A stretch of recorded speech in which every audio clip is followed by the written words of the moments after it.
Nuopurista kuuluu se polkan tahti, jalkani pohjii kutkutti.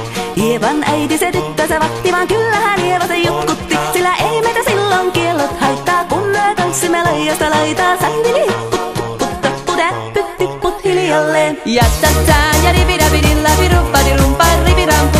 Ja tata ja ribidabidilla bidibidibidit standillandu. Dibidabidalla ruppadirubiran dabarabadubadubaduyadu. Dibidabidalla ruppadirubiran daigadaigadududayadu.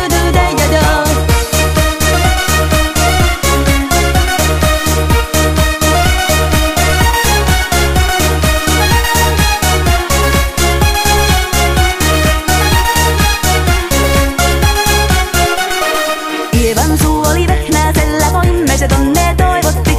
Pää oli märkänä jokaisella ja viulu se vonkuja voivotti. Ei tätä voivaa märkyys haittaa, sillä paraskoo laijasta laitaa. Salivili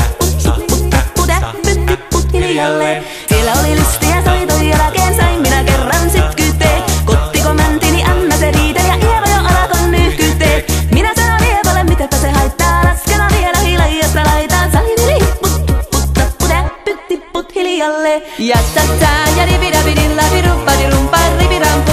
Ja tata ja ribidabidilla bidibidibidit standillandu. Dibidabidalla ruppadirubiran dabarabadubadubaduyadu. Dibidabidalla ruppadirubiran daigadaigadududayadu.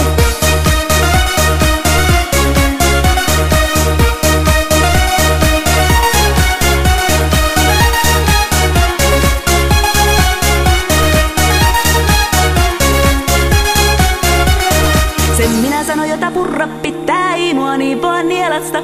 Suot mä nää ite vaikka lännestä ittävä, minä en luovu Ievasta. Sillä ei tätä poikoo kainaus haittaa.